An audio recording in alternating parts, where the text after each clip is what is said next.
एक लड़का शाम के 7 बजे एक होटल में पहुंचता है। जब होटल का कमरा नंबर 417 जब खटखटाता है तो दरवाजे पे एक महिला आती है। महिला मिनी स्कर्ट में होती है, केवल बस उसने ऐसे कपड़े पहने थे जिसके उसके कुछ बदन के हिस्से ही बस ढक सकते थे। उसके हाथ में शराब की बोतल थी और एक हाथ में शराब का ग्लास भी था। जब वो उस लड़के को देखती है तो देखती रह जाती है, कहती है कि अंदर आ जाओ। जैसे ही लड़का अंदर जाता है तो अंदर का मंजर और नज़ारा देख करके वो वाकई शॉक हो जाता है। जैसे ही वो अंदर पहुंचता है, अंदर 2 महिलाएं और होती हैं जिनके हाथों में शराब की ग्लास होती है। लेकिन जब वो लड़का अंदर तो चला जाता है, लेकिन 2 दिनों तक वो बाहर नहीं आ पाता है। जब दूसरे दिन जब वो बाहर निकलता है, उसके बाद जो उसकी हालत थी, जिसको देखने के बाद उस होटल का पूरा स्टाफ और जहाँ से जिस व्यक्ति ने उस लड़के को भेजा था, जब वो व्यक्ति उसका दृश्य देखता है तो वाकई सभी लोग हैरान हो जाते हैं, परेशान हो जाते हैं कि वाकई एक लड़के के साथ ऐसा नहीं होना चाहिए था। तो जानने वाले हैं इस पूरी सच्ची घटना को कि आखिर पूरा माजरा क्या था। नमस्कार, प्रणाम, मैं अविनाश वारदात तक के एक नए एपिसोड में आज जिस सच्ची घटना के साथ आप लोगों के बीच में आया हूँ, ये सच्ची घटना उत्तर प्रदेश की है। उत्तर प्रदेश में जो एक ज़िला लगता है गोरखपुर कोई और ज़िला नहीं बल्कि हमारे जो उत्तर प्रदेश के मुख्यमंत्री हैं योगी आदित्यनाथ, ये उन्हीं का गढ़ है। वहीं के ये रहने वाले हैं और वहीं से ये हमेशा पार्टी से लड़ते हुए, ये विधायक होते हुए, सांसद होते हुए और ये सीएम तक का सफ़र तय करते हैं। इसी गोरखपुर का रहने वाला एक लड़का जिसकी उम्र लगभग 21 साल के करीब होती है, जिसका नाम प्रतीक होता है। प्रतीक दिखने में बेहद हैंडसम लड़का था, बेहद खूबसूरत लड़का था, बहुत ही सज्जन, बेहद सरल स्वभाव का लड़का था। लेकिन जैसा ही उसका स्वभाव सरल था, वैसे ही उसका जो मन था वो केवल एक्टिंग में लगाता रहता था।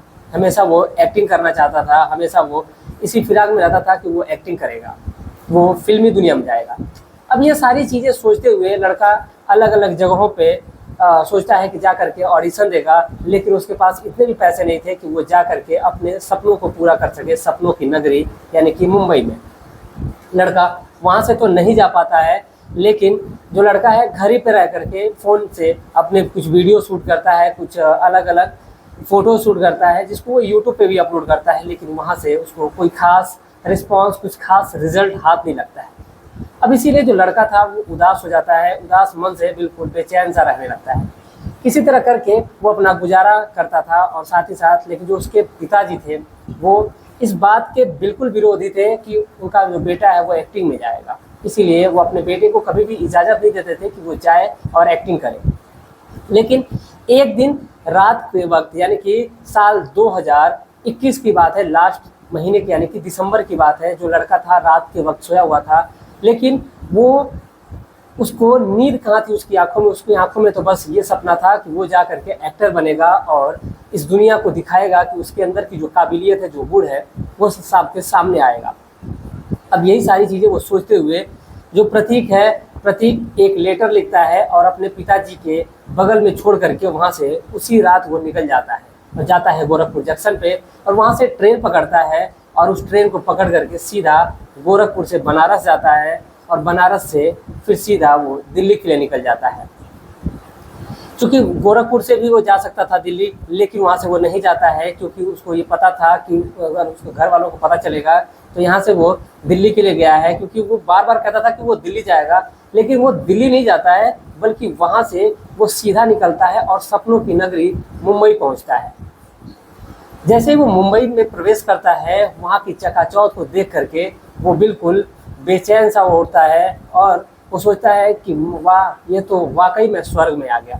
लेकिन उस स्वर्ग में भी जो लड़कियां हैं, जो जाती हैं, जो सपने सजा करके जाती हैं गांव से, वो जा करके हीरो बनेंगी, हीरोइन बनेंगी, जा करके वहाँ पर उनकी इज्जत की धज्जियाँ उड़ जाती हैं, उन लड़कियों के साथ हैवानियत हो जाती है, दरिंदगी होती है उनको फिल्म देने के नाम पे, ऑडिशन लेने के नाम पे। दरअसल जो प्रतीक होता है वो तो वहाँ से मुंबई तो चला ही जाता है, वहाँ पर जा करके इधर उधर जगहों पे, कहीं फुटपाथ पे, कहीं ऐसी वैसी जगहों पे वो रहता है और रहते हुए वो स्ट्रगल लाइफ जीना चाहता था। वो सोचता था कि अगर मैं स्ट्रगल नहीं करूँगा तो फिर मेरा इतिहास कैसे बनेगा, जब मेरा ऑडिशन होगा, जो जब मेरे इंटरव्यू होंगे तो फिर मैं कैसे अपनी बातों को बताऊँगा। इसी सारी चीज़ों को सोचते हुए वो अलग अलग जगहों पे जाता है, प्लेट मांजता है, जहाँ से वो अपना गुजारा कर सकता है, जहाँ से उसको कुछ पैसे मिलते थे, रुपये मिलते थे, उसी से वो अपना गुजारा करता था।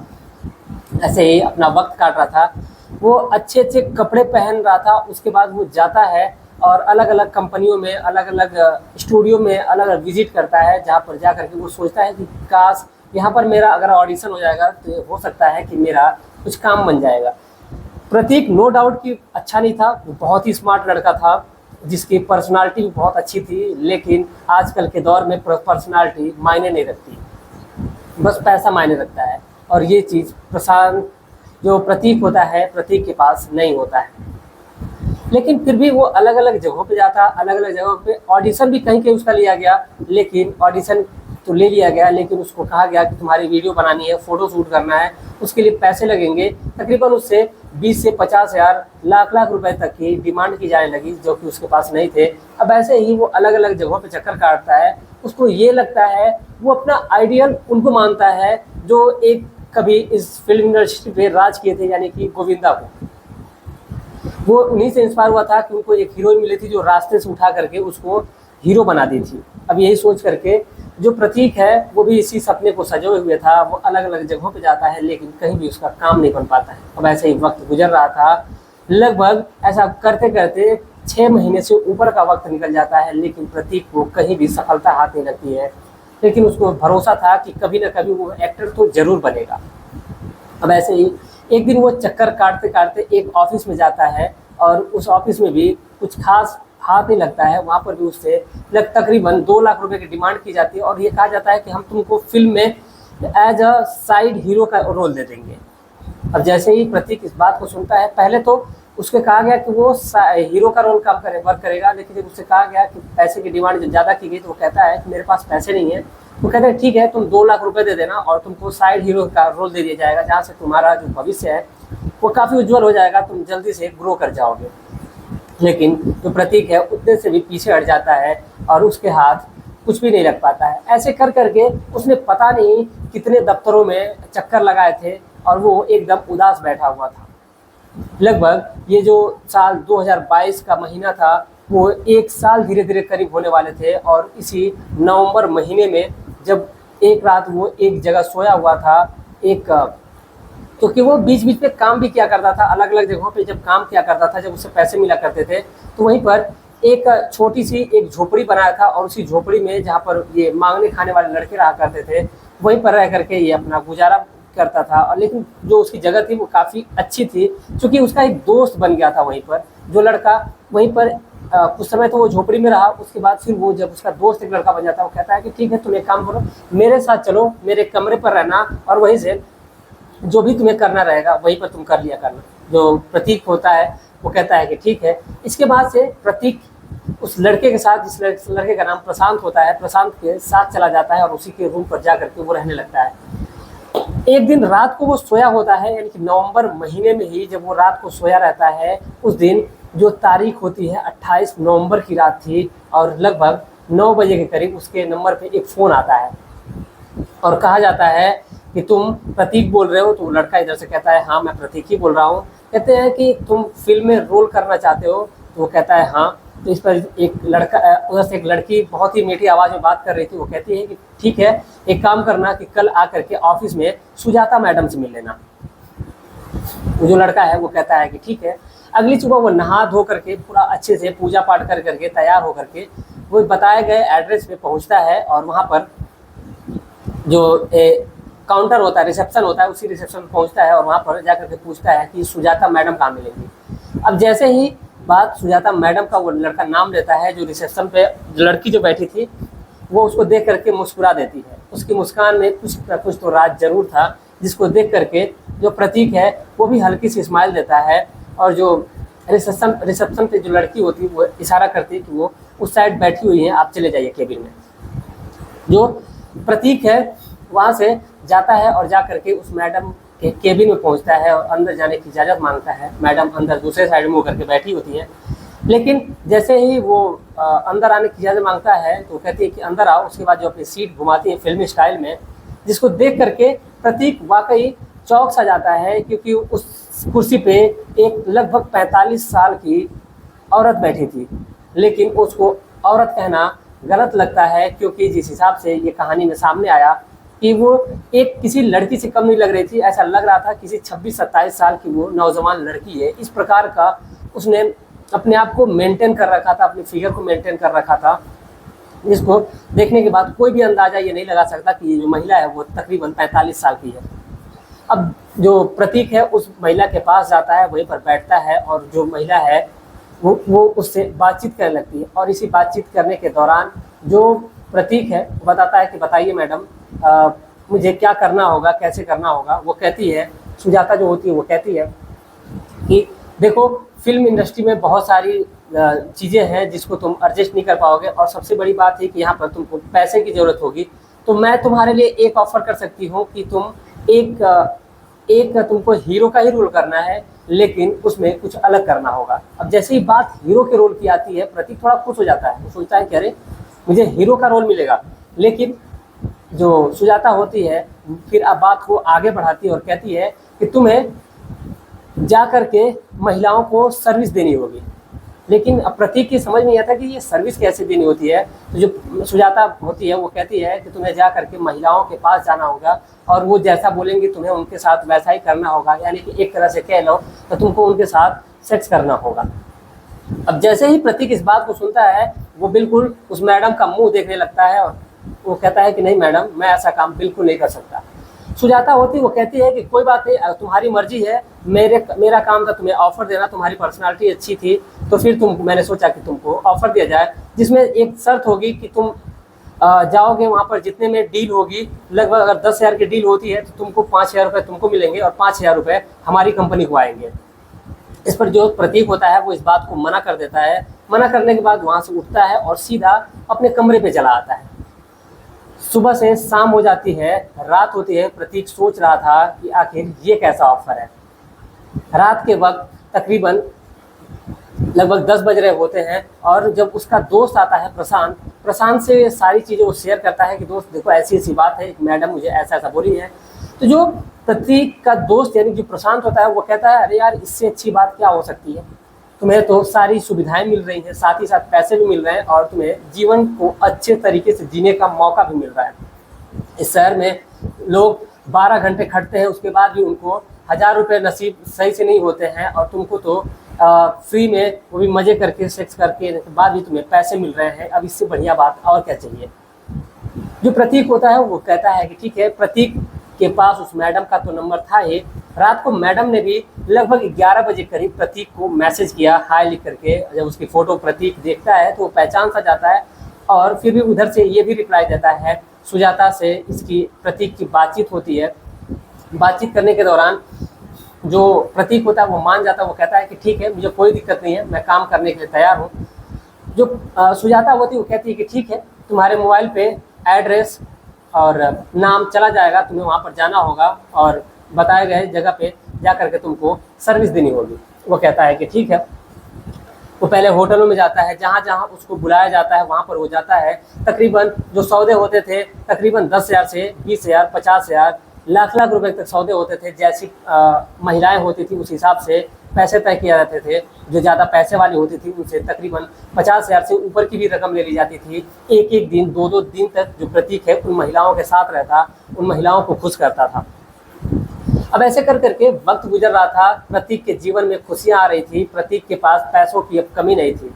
जितना पैसे मिलते थे उसका एग्रीमेंट होता, पता चलता था, और कितने पैसे मिले हैं उस पैसे का आधा हिस्सा इसके अकाउंट में ट्रांसफ़र होता था, और आधा हिस्सा कंपनी को चला जाता था। अब ऐसे कर करके तकरीबन जो प्रतीक है इसके पास लगभग 6 से 7 लाख रुपए इसके अकाउंट में जमा हो जाते हैं। अब एक दिन कुछ यूँ है कि एक डिटेल आती है इसके नंबर पे। पहले तो सबसे बड़ी बात ये है कि स्टार्टिंग जो भी होती है वो सबसे मैंने चीज़ एक बताना मैं आपको भूल गया कि जब स्टार्टिंग होती है तो सुजाता उसको बोलती है कि पहले तुम्हें डेमो देना होगा। तो जो प्रतीक है उसको समझ नहीं आता कि आखिर ये डेमो क्या होता है। वो कहती है कि काम करना कि कल 11 बजे के करीब तुम मेरे बताए गए एड्रेस पे आना। जो प्रतीक होता है वो कहता है कि ठीक है, और मैडम ने सेम वही ऑफिस का एड्रेस भेजा जहाँ पर वो पहली बार मिले थे, और उसी ऑफिस में उसको बुलाती है। बुलाने के बाद से एक कमरे में ले जा करके प्रतीक के साथ वो तकरीबन 3 घंटे तक मस्तियाँ करती है और अपनी बदन की अपनी हवस को बुझाती है। लेकिन अब उस ट्रायल में, उस डेमो में जो प्रतीक था वो पास हो जाता है। वो कहती है कि तुम पास हो गए हो और अब तुम तैयार हो और जाओ जंग के लिए। एक तरह से ऐसा ये शब्द कुछ और किसी और शब्द के लिए कहा जा सकता है, मैं उसकी तुलना इससे कभी नहीं कर सकता।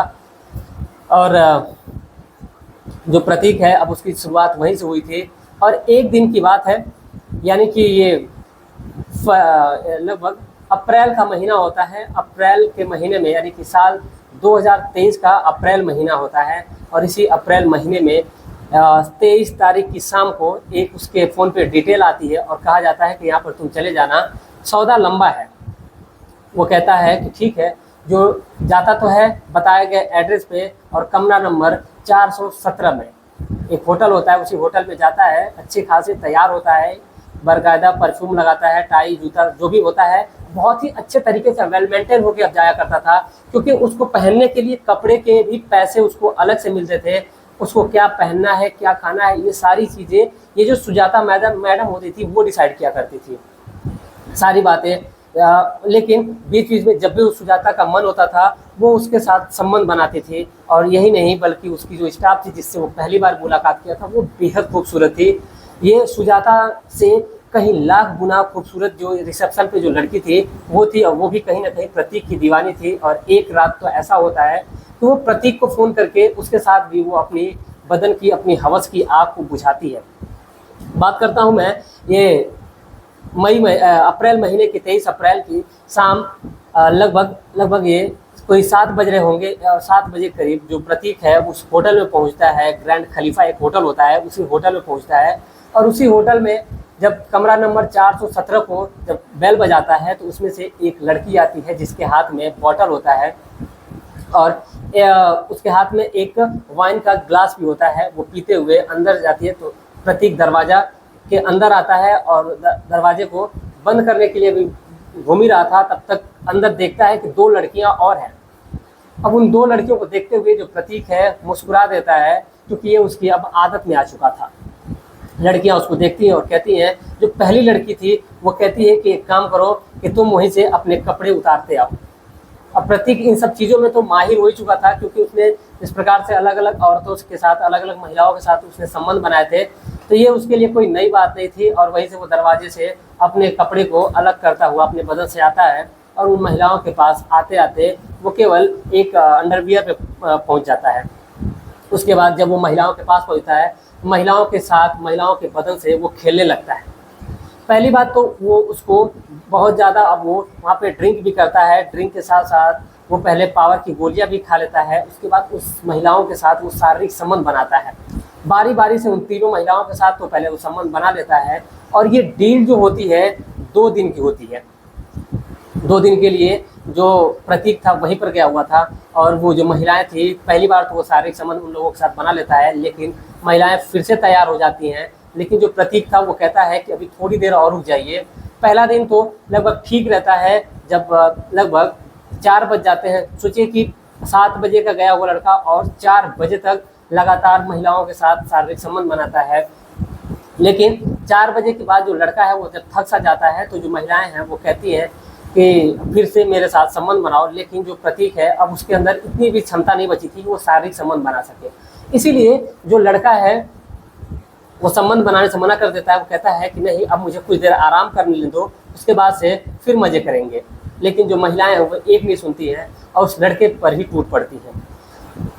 लड़का जितना उन महिलाओं के साथ शारीरिक संबंध बनाया था उससे ज़्यादा बदतर कहीं उस लड़के के साथ होता है। अब उस समय के बाद से जो महिलाएं हैं अब उस लड़के का शोषण करने लगती है, क्योंकि ये जो महिलाएं थी वो पूरी रात दारू पीती हैं और दारू के पूरे नशे में ही थी। ये कोई उनके लिए पहली बात नहीं थी, क्योंकि उन लोगों के लिए आम बात थी।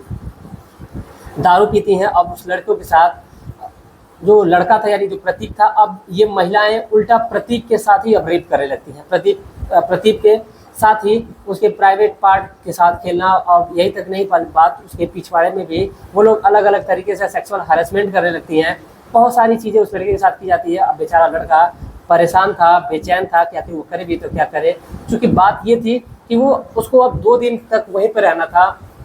सबसे बड़ी बात ये है, अब वो जाने वाला होता है, वो सोचता है कि अगली सुबह चला जाएगा, लेकिन जो महिलाएं उसको नहीं छोड़ती हैं और वो पूरी रात फिर से पूरा दिन पूरी रात उस लड़के को शोषण किया जाता है, क्योंकि उसका हाथ पैर बांध दिया गया था। जब भी उन महिलाओं का मन होता उसके साथ अत्याचार करती, उसके साथ शारीरिक संबंध बनाती, जब भी उसको दवा खिलाती और दवा खिला खिला करके उस लड़के की हालत ख़राब कर देती है। दारू पिलाती थी, दवा खिलाती थी, जब उसका गुप्तांग जब सही होता था तो फिर उनके साथ संबंध बनवाती थी।